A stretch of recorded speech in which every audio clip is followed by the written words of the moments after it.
O carnaval oficialmente ainda não começou, mas os eventos de esquenta e os ensaios já estão rolando. Mas a maior festa popular do mundo não traz apenas descontração e alegrias nas ruas do país. É o período de maior número de importunação sexual contra as mulheres, por causa da grande aglomeração de pessoas no mesmo espaço. Para falar sobre esse assunto, a gente vai conversar agora com a Ana Adubati, que é fundadora e CEO da empresa Livre de Assédio. Ana, muito obrigada por aceitar o nosso convite. Seja bem-vinda aqui à CBN. Eu que agradeço, uma boa tarde a todos vocês. É um prazer falar com você, Juliana. Já pensando aí em como a gente pode refletir que esse carnaval que vem em março esse ano seja bem melhor para todas as pessoas, né? Porque é bem importante falar desse assunto. Com certeza. Ana, o que pode ser classificado como importunação sexual? Olha só, é bem importante porque a gente fala de assédio sexual, né, nesse sentido mais amplo, mas quando a gente fala de importunação sexual, que é uma tipificação penal que surge em 2018.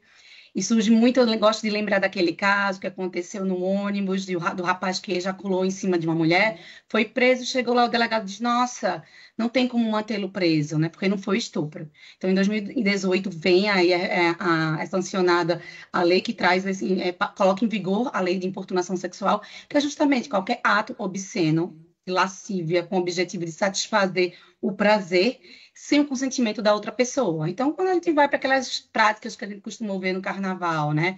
Puxar pelo braço, beijar a força, a mão boba, roçar o corpo, mostrar os órgãos sexuais, isso sem o consentimento da outra pessoa, e também acontece por meios digitais, né? Tirar foto sem o consentimento da outra pessoa, gravar, enfim, tudo isso vai para esse guarda-chuva do que a gente chama de importunação sexual, que foi bem importante, porque a gente se acostumou muito a ver no carnaval que isso era uma prática comum, quem estava ali, estava na chuva era para se molhar, e na verdade a gente tem aí que é um crime que pode dar até 3 anos de cadeia. Então, é bem Hum, importante a gente ficar atento que quem sai para o carnaval achando que isso é uma prática que não vai dar em nada, pode se dar mal. uhum. Ana, acontecem muitas festas também em locais privados, né? Como bares, tem outros espaços também. Queria saber como é que as empresas podem atuar para acolher uma pessoa que está sendo importunada. Tem algum protocolo que precisa ser seguido? Perfeito, tem, já é lei, a gente tem em São Paulo, em 2023, a lei não se cale, sancionada, e ano passado, no virado ano, ali, 2023 para 2024, a gente tem a lei federal, não é não. Então, isso é uma realidade em todo o Brasil. Então, sim, existe um protocolo quando a gente fala de vítima de importunação sexual, de assédio sexual, ou com outros crimes que a gente chama de crime contra a dignidade sexual, como, por exemplo, o drink envenenado. Existe sim uma forma específica determinada em lei de se acolher essa vítima. A partir do momento que é sinalizado o evento aí, o que aconteceu, essa vítima tem que ser ouvida sem julgamento, tem que ser levada para um lugar onde ela tenha privacidade, se sinta segura, ter acesso à informação do que ela pode fazer, quais são seus direitos, qual é a rede do Estado que está disponível e dar ali todo o suporte para que ela possa acionar essa rede. De repente também pode ser até a rede pessoal de segurança dela, uma amiga, um pai, uma prima, enfim, dar o suporte para que essa vítima consiga ter acesso à informação, acesso também a essa rede para que ali ela consiga tomar a melhor decisão que lhe cabe depois de um evento desse triste que tenha acontecido com ela. E aí a gente também tem que facilitar o acesso a ela de forma discreta, segura, a um transporte ou até o SAMU, se for o caso dessa vítima ter sido aí vítima, por exemplo, de um estupro, ou esteja machucada, ou também sem autonomia, o que é muito importante, gente. Lembrando que se essa mulher está bêbada ou está drogada, ela precisa de acolhimento e de encaminhamento para a rede de saúde do Estado. Uhum. Ana, quais os canais de denúncias que a pessoa que foi vítima deve procurar? Olha só, a gente tem aqui no Brasil a Rede 180, que é a rede de atendimento à mulher, tá? E aí eu gosto muito de fazer uma definição. 180 é como se fosse uma grande central onde essa mulher vai conseguir tirar dúvidas, entender quais são as redes que estão à disposição, o que foi que aconteceu com ela, quais são os seus direitos, para daí ela tomar a decisão que pode eventualmente ser chamar a polícia, que é o 190.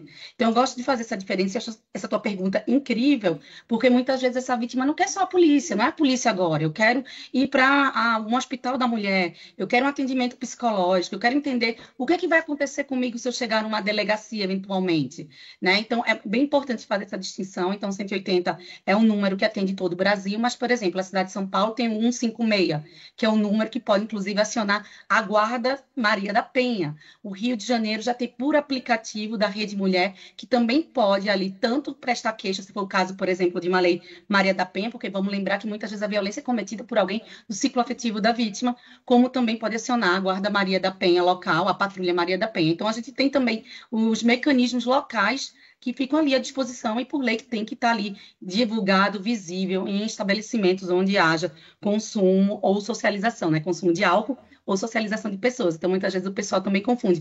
Ah, mas é um lugar aqui que não vai ter venda de bebida. Mas tem socialização de gente, gente. É muito importante que todo mundo esteja aí preparado, sabendo como acolher essa vítima e tendo essas informações para prover essa mulher, para que ela possa tomar a melhor decisão depois de ter passado por uma situação infeliz dessa. Uhum. Ana, para fechar, tem algum prazo para a mulher fazer essa denúncia? Porque assim, né, é um momento traumático, nem muitas se sentem preparadas para denunciar, vai, na mesma hora, no dia seguinte. Às vezes a pessoa até está tentando entender o que aconteceu, né? E eu faço essa pergunta porque, por exemplo, vamos pegar aí um assunto, caso Robinho, né? A defesa dele sempre usa o fato de que a mulher que foi vítima, ela não denunciou imediatamente, foi meses depois, né? E eu queria que você falasse um pouquinho sobre isso, se tem algum prazo para... Porque como eu falei, né, um evento muito difícil da pessoa digerir. E como é que funciona a lei em relação a essa situação? É bem importante você falar isso, até porque pela lei do não se cale, é bem importante que os donos desses estabelecimentos entendam exatamente essa mecânica, Juliana, e muitas vezes não revitimizar, né, a vítima. Nossa, mas ela não denunciou, ela não procurou a polícia. É realmente traumático. Se você pega, inclusive, o caso do Daniel Alves, lembra que levou-se em consideração até a câmera ligada no ombro do policial e usou ali como prova, que só veio aparecer como uma evidência depois do crime, e o próprio policial fez muito esforço para convencer e mostrar que essa mulher está segura, que ela não vai passar por um outro trauma.